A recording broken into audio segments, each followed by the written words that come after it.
ನಮಸ್ಕಾರ, ನಾನು ಶರ್ಮಿತಾ ಶೆಟ್ಟಿ. ಹಾಸನದಲ್ಲಿ ಮತ್ತೆ ಜೋರಾಗ್ತಾ ಇದೆ ಜೆಡಿಎಸ್ ಟಿಕೆಟ್ ಫೈಟ್. ಸ್ವರೂಪ್ಗೆ ಟಿಕೆಟ್ ನೀಡಬೇಕು ಅಂತ ಹೇಳಿ ಬೆಂಬಲಿಗರು ಒತ್ತಾಯವನ್ನ ಮಾಡಿದ್ದಾರೆ. ಕುಮಾರಸ್ವಾಮಿಗೆ ಒತ್ತಾಯವನ್ನ ಮಾಡಿರೋದು ಸ್ವರೂಪ್ ಬೆಂಬಲಿಗರು.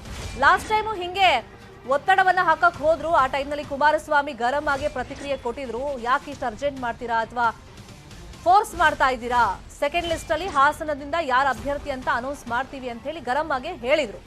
ಇವತ್ತು ಮತ್ತೆ ಬೆಂಬಲಿಗರು ಒತ್ತಡವನ್ನ ಹಾಕಿದ್ದಾರೆ. ಸ್ವರೂಪ್ಗೆ ಟಿಕೆಟ್ ಬೇಕು ಅಂತ ಹೇಳಿ ಹಾಸನ ಜಿಲ್ಲೆಯಲ್ಲಿ ಕುಮಾರಸ್ವಾಮಿ ಪಂಚರತ್ನ ಯಾತ್ರೆ ನಡೀತಾ ಇದೆ. ಅಣ್ಣ ಕುಮಾರಣ್ಣ, ಸ್ವರೂಪ್ಗೆ ಟಿಕೆಟ್ ಬೇಕೇ ಬೇಕು ಅಂತ ಹೇಳಿ ಘೋಷಣೆಗಳನ್ನ ಕೂಗಿದ್ದಾರೆ ಸ್ವರೂಪ್ ಪರವಾಗಿ ಅವರ ಬೆಂಬಲಿಗರು.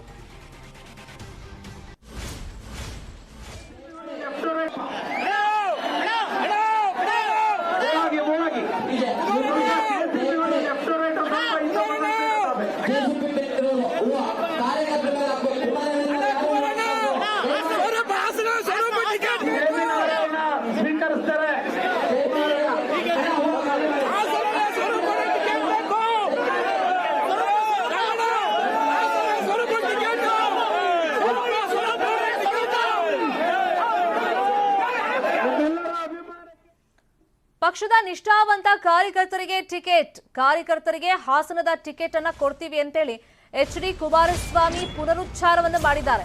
ಹಾಸನ ವಿಷಯವಾಗಿ ಪ್ರಶ್ನೆ ಕೇಳಿದಾಗ ಇದೇ ಮಾತನ್ನ ಕುಮಾರಸ್ವಾಮಿ ಪದೇ ಪದೇ ಹೇಳ್ತಾ ಇರೋದು. ಇವತ್ತು ಮತ್ತೆ ಅದನ್ನ ಹೇಳಿದ್ದಾರೆ. ಪಕ್ಷದ ನಿಷ್ಠಾವಂತ ಕಾರ್ಯಕರ್ತರಿಗೆ ಟಿಕೆಟ್ ಅಂತ, ಕಾರ್ಯಕರ್ತರಿಗೆ ಹಾಸನ ಟಿಕೆಟ್ ಅಂತ ಪ್ರತಿ ಬಾರಿ ಕುಮಾರಸ್ವಾಮಿ ಹೇಳಿದಾಗ ಸ್ವರೂಪ್ ಕ್ಷೇತ್ರದಲ್ಲಿ ಸಕ್ರಿಯರಾಗ್ತಿದ್ದಾರೆ, ಆಕ್ಟಿವ್ ಆಗ್ತಾ ಇದ್ದಾರೆ, ತನಗೆ ಟಿಕೆಟ್ ಅಂತ ಹೇಳಿ ಅಂದ್ಕೊಳ್ತಾ ಇದ್ದಾರೆ, ಆಪ್ತರ ಬಳಿ ಚರ್ಚೆ ಮಾಡ್ತಾ ಇದ್ದಾರೆ. ಇವತ್ತು ಮತ್ತೆ ಅದೇ ಮಾತನ್ನು ಕುಮಾರಸ್ವಾಮಿ ಹೇಳಿದ್ದಾರೆ.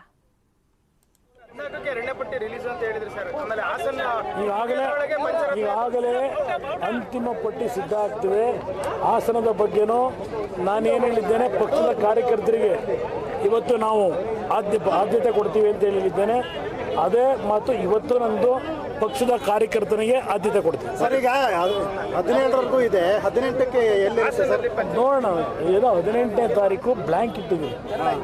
ಅದು ಬ್ಲ್ಯಾಂಕ್ ಇಟ್ಟಿರ್ತಕ್ಕಂಥದ್ದು ಬಹುಶಃ ನಿಮಗೂ ಅರ್ಥ ಆಗಿರ್ಬೋದು ಯಾವ ಕಾರಣಕ್ಕೆ ಇಟ್ಟಿದ್ದೇನೆ ಅಂತ ಹೇಳಿ.